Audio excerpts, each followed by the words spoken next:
Assalamualaikum warahmatullahi wabarakatuh.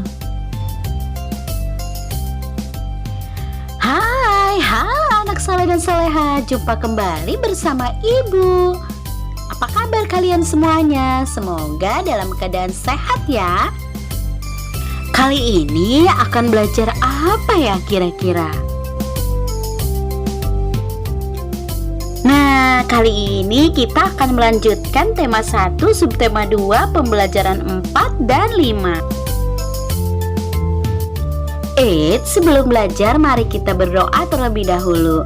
Bismillahirrahmanirrahim.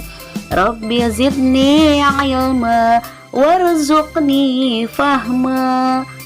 Rabbi syrah li sadri wa yassir li amri wahlul 'uqdatam min lisani yafqahu qawli. Amin amin ya rabbal alamin. Mari kita mulai belajar. Yuk kita simak penjelasan berikut ini.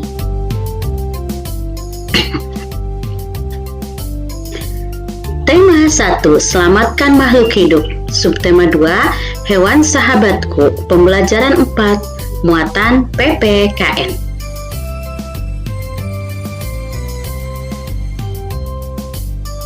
Nah, masih ingatkah kalian lambang sila keempat Pancasila? Lambang sila keempat Pancasila adalah kepala banteng. Bunyi sila keempat Pancasila, kerakyatan yang dipimpin oleh hikmat kebijaksanaan dalam permusyawaratan perwakilan.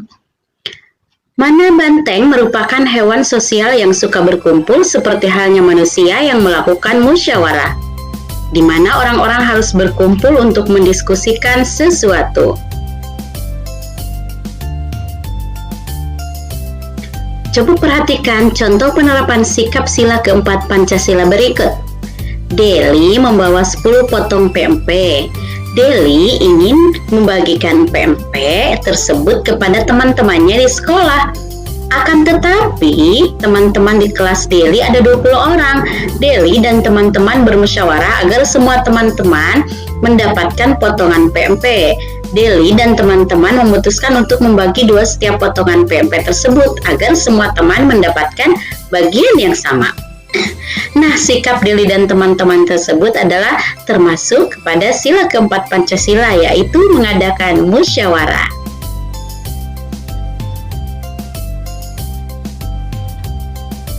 Penerapan nilai-nilai sila keempat Pancasila.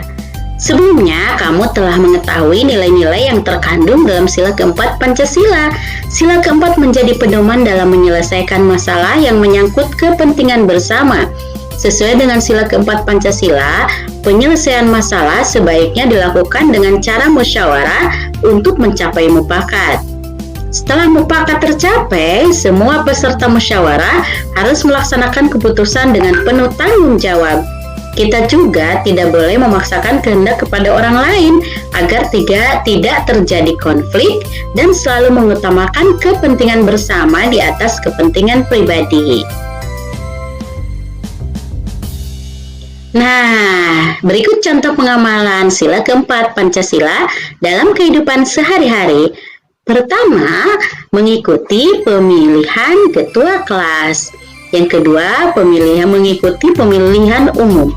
Misalnya, pemilihan presiden atau kepala daerah. Kemudian, tidak memaksakan kehendak dalam suatu musyawarah yang diikuti. Yang terakhir, pemilihan atau mengikuti pemilihan ketua RT di lingkungan masing-masing. Nah, kita lanjutkan. Selanjutnya, pembelajaran 5, muatan IPS. Pada pertemuan sebelumnya, kalian telah mempelajari ekonomi negara di ASEAN. Nah, kita sekarang akan melanjutkan mengidentifikasi kegiatan ekonomi negara di ASEAN. Pertama, Malaysia. Kegiatan ekonomi penduduk Malaysia umumnya di bidang pertanian, perkebunan, perdagangan, industri.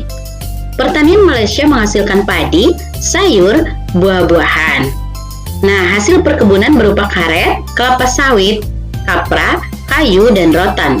Barang hasil tambang Malaysia berupa minyak bumi, biji besi, gas alam, dan timah.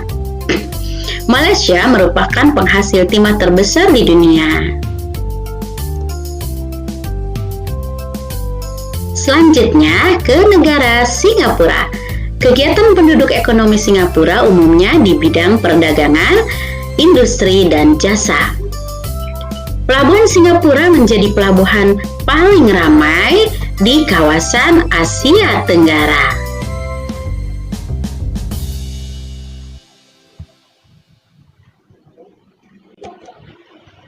Selanjutnya ke negara Thailand. Kegiatan ekonomi penduduk Thailand umumnya di bidang pertanian, pertambangan, dan industri. Hasil hutannya berupa kayu jati, hasil tambang utamanya berupa timah dan mangan. Industri utamanya adalah tekstil, semen, dan elektronik. Selanjutnya ke negara Filipina. Kegiatan ekonomi Filipina umumnya di bidang pertanian, pertambangan, dan industri. Nah, pertanian Filipina menghasilkan padi, kelapa abaca atau serat Manila, dan gula. Filipina menghasilkan barang tambang berupa kobalt, tembaga, emas, biji besi, dan minyak bumi. Selanjutnya Brunei Darussalam. Kegiatan ekonomi penduduk Brunei Darussalam umumnya di bidang pertambangan, pertanian. Nah, perkebunan dan pariwisata. Brunei Darussalam merupakan negara pengekspor minyak bumi, gas alam, karet, dan lada. Dalam bidang pariwisata, Brunei Darussalam mengembangkan wisata budaya dan wisata kota di atas air. Selanjutnya, Kamboja. Kegiatan ekonomi penduduk Kamboja umumnya di bidang pertanian. Nah, pertanian tersebut menghasilkan padi dan karet sebagai hasil utamanya. Kegiatan pertambangan biji besi, batu bara, dan tembaga juga dilakukan di Kamboja. Selanjutnya, Laos. Kegiatan ekonomi penduduk Laos umumnya di bidang pertanian, perkebunan, dan peternakan. Hasil dari pertanian tersebut berupa padi dan jagung. Nah, hewan-hewan ternak yang dihasilkan antara lain sapi, kerbau, dan unggas. Perkebunan Laos menghasilkan kopi, kayu jati, dan buah-buahan. Selanjutnya, Vietnam. Kegiatan ekonomi penduduk Vietnam umumnya di bidang pertanian. Nah, hasil utama pertaniannya adalah beras, kopi, karet, teh, dan tembakau. Selain pertanian, kegiatan ekonomi Vietnam juga dalam bidang pertambangan. Adapun hasil pertambangannya berupa emas, biji besi, timah, dan fosfat.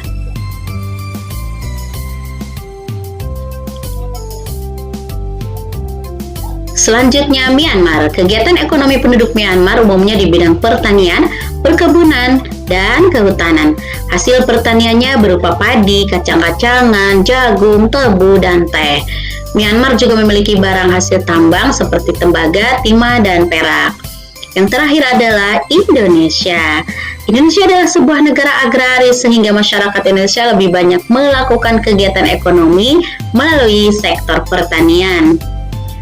Nah, kegiatan ekonomi melalui sektor pertanian, perkebunan, perikanan, peternakan, dan perdagangan. Itulah kegiatan ekonomi 10 negara ASEAN. Nah, alhamdulillah pertemuan kita sudah selesai. Terima kasih anak-anak hebat. Sampai bertemu di pertemuan selanjutnya.